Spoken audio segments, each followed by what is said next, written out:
Prize the geographical area for the agreement. Okay, this one is driven strictly by what's the easiest to administer. Yep. I cannot imagine trying to, in this sort of an economy, create more staff, more onerous problems, etc. Unless you had only specific parcels that you were tracking, which would be the only other thing that might be easy for staff to do.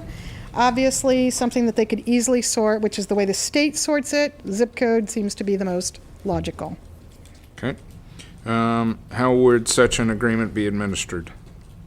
Well, both parties would come together once a year to verify each other's numbers. We're suggesting an audit every third year to make sure that collections are actually happening correctly. All those numbers are available. Every supervisor can look online. None of this is secret information. You can actually go to the state's website and look online every quarter what you're collecting. You have an auditor who already audits your books every year rather than pay an auditor to do another single audit. Every third year there'd be an audit done that both entities would share the cost of so that there would be no additional cost. And hopefully the person who's already dealing with your sales tax here in the county, you guys are doing a great job. I may add, your staff person is fabulous on this. She has very accurate data and reconciles it monthly, I may add. I would not want her to create more work, so this would be easy for her to track, and she would just sit down with the other party on the other side, and once a year they would make sure that they agreed on the figures. And once or twice a year, we have not discussed how often that would happen yet. We have not decided. They would sit down and actually give each other their respective checks or not, as need be. Fourth question, how would shared costs be addressed? Audits, Okay. Reports, etc. So those would be, if it's an audit, it would be very standard. One of the things that our firm has proposed, and this was not in your original agreement, that there might be a large developer coming to town that's looking at doing something that could generate, say it's a convention center, and it could generate a lot of potential sales tax for you. They might want a new interchange as part of it, or a street widening or something. Well, some of that could be addressed in a developer agreement. Some of that could be addressed in forgiving some sales tax in future years. Some of that could be in improvements, actual infrastructure improvements.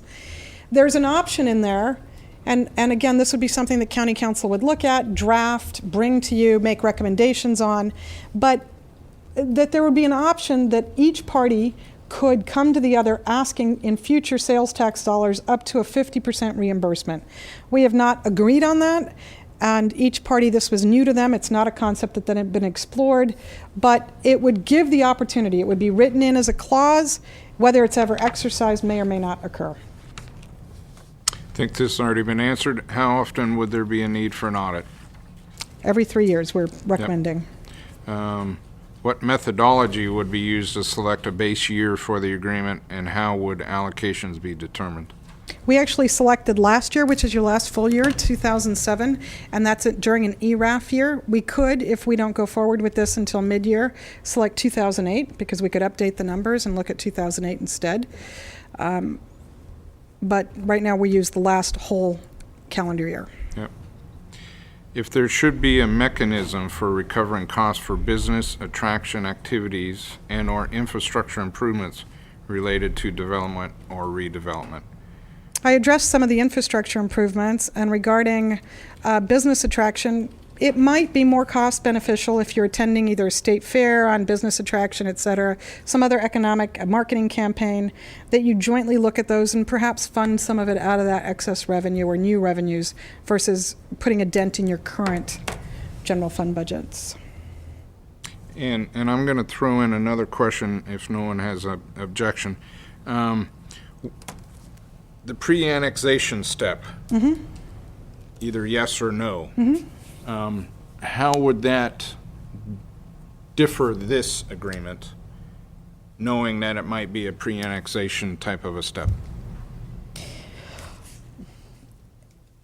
When a community decides on its ultimate boundaries, and since I understand the city has a sphere that's not adopted, they're not at that point yet.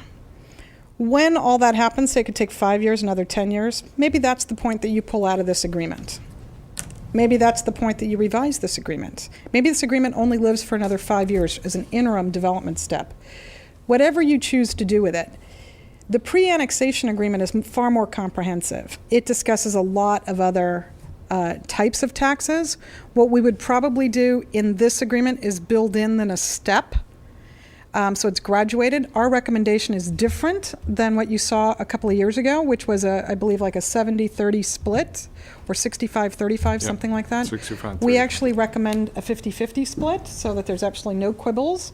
And in fact, it works in the county's favor, at least in the foreseeable future, since the city has more sales tax revenue than the county does. So any future growth would actually benefit the county. So to speak of Supervisor Pinch's concern that dollar for dollar, in fact, you'd be exponentially increasing your dollars. So if you're telling me you have a 9-to-1 match, you'd be getting more money for your 9-to-1 match. So at least in the interim, in that scenario, the county would benefit. Long term, I can't say. It all depends on how the development patterns happen. But this takes away the question of, do I site the building on this side of the freeway or that side of the freeway, inside the county or outside the county? This makes you choose what you want your valley floor to look like, not a developer choosing. Number one, yeah. Supervisor Pinches. Well, just to, retail sales by their nature are highly competitive. That's what makes, one of the parts that makes America great. But do you really think that any city, of any of our 4 cities in this county, do you really think that any of the cities, tax sharing agreement or not, do you really think that they would be supportive of any facility, any retail